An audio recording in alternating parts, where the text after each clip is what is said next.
તરફથી જે આયોજન કર્યું છે નવાનગર ક્લબે, એમાં આવવાનો મને સમય મળ્યો, ટાઈમ આપ્યો અને મને સાંભળવા માટેનો પણ ટાઈમ મળ્યો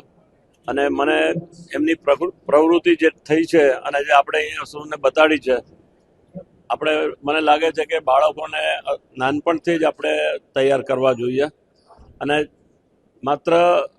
જંગલમાં જ નહીં પરંતુ જ્યાં જ્યાં નવી સોસાયટી બનતી હોય, નવા એપાર્ટમેન્ટ બનતા હોય, તે બધું કોન્ક્રીટ વધી રહ્યું છે, ત્યાં દરેક સોસાયટીમાં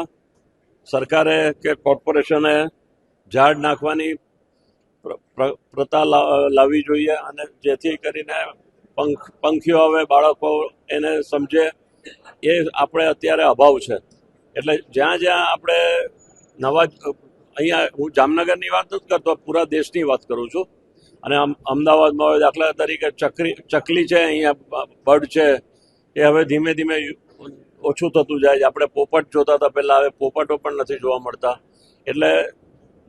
બાળકોને અત્યારથી જ આપણે તૈયાર કરશું અને જે કામ આ લોકો નવાનગર કરે છે એને સૌને હું અભિનંદન આપું છું. આજરોજ અમારી સંસ્થા નવાનગર નેચર ક્લબ દ્વારા વિશ્વ પર્યાવરણ દિવસ નિમિત્તે એક વાઇલ્ડ લાઇફ એક્ટ,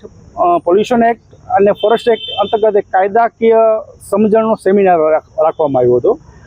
આ દિવસે સેમિનાર રાખવાનો મુખ્ય હેતુ છે કે આપણે ઘણી વખત કોઈ પણ જંગલ એરિયામાં કોઈ પણ પ્રદૂષણ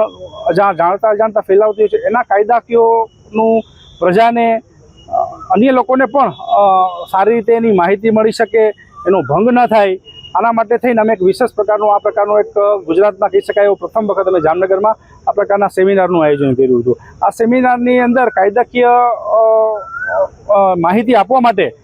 ગુજરાતના પ્રખર જે વક્તાઓ કહી શકાય, કાયદાકીય નોલેજ જે ધરાવે છે, રોહિત વ્યાસ,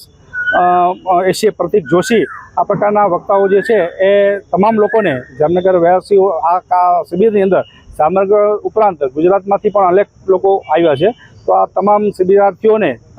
તમામ પ્રકારનું કાયદાકીય નોલેજ મળે અને આવનાર દિવસોમાં આપણો દેશ હરિયાળું બને, પ્રદૂષણ મુક્ત બને, આના માટે થઈને અમે નવાનગર નેચર ક્લબ દ્વારા અમે નવો પ્રયોગ કર્યો છે.